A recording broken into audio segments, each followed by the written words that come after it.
L'ancien ambassadeur à Alger revient sur la visite du ministre des Affaires étrangères en Algérie et pointe un silence assourdissant autour des OQTF, visas et laissez-passer consulaires, ces mots semblant écorcher notre bouche.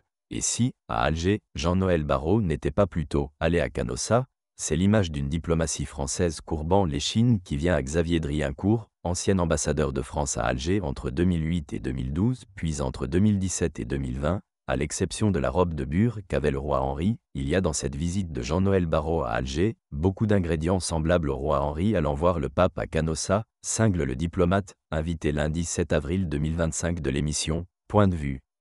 Fin connaisseur des dossiers, Xavier Driancourt avait été le premier à ressortir des meubles l'accord de 1968 dans une note pour la Fondapol, puis avait révélé sur le même plateau du Figaro TV l'échange de lettres de 2007, dénoncé ensuite par Gérald Darmanin. Les Algériens sont très forts et vont monnayer la libération de Boualem Sansal au prix fort, avertit l'ex-ambassadeur de France à Alger. Dans ce communiqué du Quai d'Orsay, pas un mot sur les OQTF, visas et laissez-passer consulaires, ces mots écorchent notre bouche. On parle désormais de mobilité, les Algériens, globalement, sont en train de l'emporter.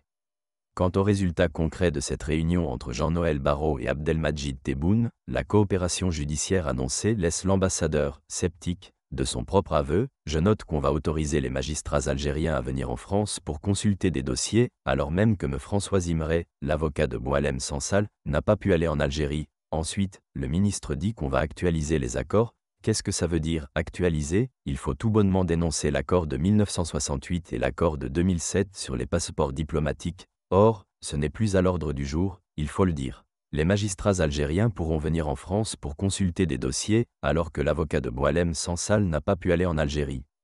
Xavier Driancourt, ancien ambassadeur de France à Alger. Le diplomate relève enfin plusieurs détails qui, à ses yeux, n'en sont pas. Pas de ministre à l'aéroport, l'accueil a été extrêmement froid, alors que les Algériens sont habituellement très attachés au protocole, ni friandises ni thé comme c'est le cas en temps normal, et le rendez-vous était à 13h, à l'heure du déjeuner. Sans déjeuner.